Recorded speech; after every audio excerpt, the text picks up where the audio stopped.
Θέλετε να παίξουμε? Έτοιμοι? Πάμε. Καλή επιτυχία σε όλους.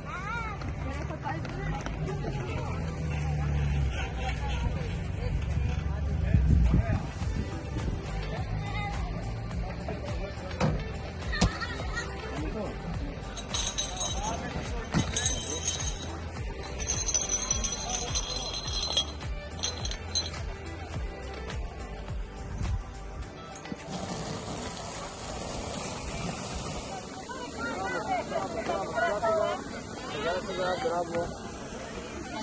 Πάμε χερακιά, έτσι μπράβο, και οι δύο.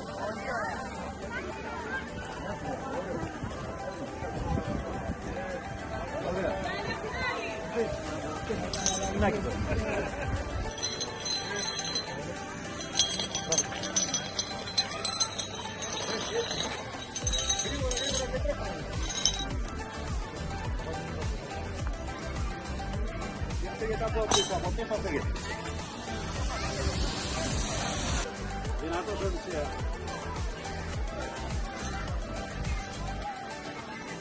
Άλλο δύο βήματα και φτάσαμε.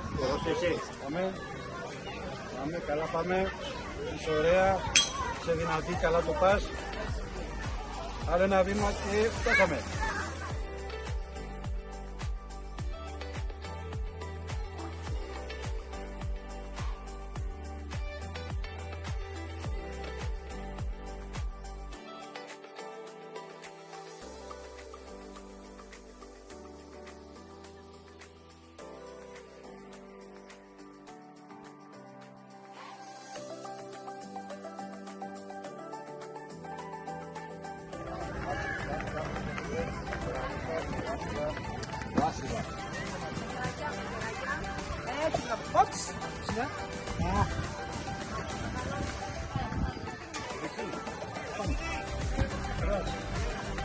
Μπράβο.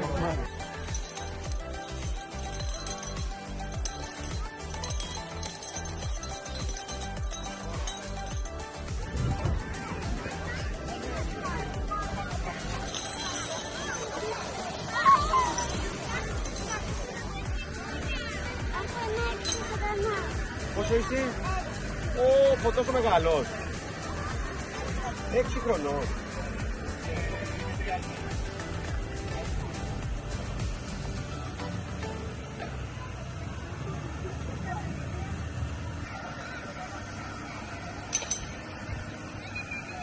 Η ενέργεια που κάνουμε είναι αυτό το δύσκολο πράγμα. Έτσι, είναι πολύ απλό από ό,τι βλέπετε. Είναι ότι μέσα στο πυροσβεστήρα υπάρχει ένα προωθητικό αέριο, το οποίο αέριο είναι αδρανές και βρίσκεται μέσα σε ένα φιαλίδιο υποπίεση.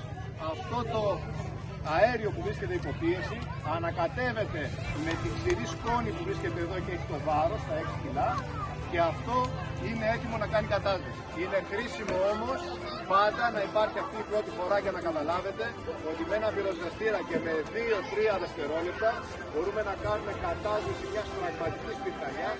Ο καθένας ή κάθε μία από εσάς να έρθει να πιάσει το πυροσβεστήρα και τι θα κάνει? Θα ρίξει κατασβεστικό υλικό στα τυχώματα αυτού του εκπαιδευτικού κάδου. Οπότε ρίχνοντας επάνω με τη μορφή της βεντάλιας μία ποσότητα κατασβεστικού υλικού, το κατασβεστικό υλικό θα πνίξει το οξυγόνο και θα κατασβέσει την πυρκαγιά. Η ποσότητα του πυροσβεστήρα μπορεί να κάνει κατάσβεση για 20 δευτερόλεπτα περίπου.